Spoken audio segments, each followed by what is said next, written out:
Happy Ganesh Chaturthi to all of you. তোমাদের সকলকে জানাই গণেশ পুজোর অনেক অনেক শুভেচ্ছা। আজকে যেহেতু গণেশ পুজো, সেই জন্য সকাল সকাল বসে পড়েছিলাম আমি একটুখানি পুজোর জোগাড় যন্ত্র করতে।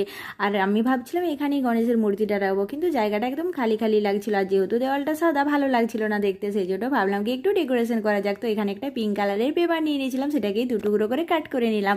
একটা পেপার আমি দেওয়ালে চিটিয়ে দিয়েছিলাম, আর একটা আমি নিচে বিছিয়ে দিলাম যেখানে গণপতি বাপ্পাকে রাখবো। তো চলো এবার গণপতিকে রেখে দেওয়ার পালা। আর গলাটা না একদম ঠাকুরের খালি খালি লাগছিল, সেই জন্য ভাবলাম কি একটা মালা গাঁথবো। তো চলে এসেছিলাম আমার ছোট্ট ব্যালকনির বাগানেতে। আর আজকে দেখো অনেকগুলো ফুল হয়েছে। তো চলো এবার একটা মালা গেঁথে নিই। আর কিছু ফুলও আমি বাজার থেকে কিনেও নিয়ে এসেছিলাম। আর এইদিকে দেখো মালাটা আমার গাঁথা কিন্তু কমপ্লিট হয়ে গেছে। তো চলো এবার বাপ্পাকে পরিয়ে দেওয়ার পালা। আর মালাটা পরে দেখো ঠাকুরের লুকটাই চেঞ্জ হয়ে গেছে, তাই না? তো চলো এবার আমাদের পুরোহিত মশাইও বসে পড়েছেন পুজোর জন্য। আর আমার ডেকোরেশনটা কীরকম হয়েছে অবশ্যই কমেন্টে জানিও। তো তোমরা ততক্ষণকে সকলে মিলে বলতে থাকো গণপতি বাপ্পা মরিয়া। তো দেখা হবে পরের ভিডিওতে। Bye bye.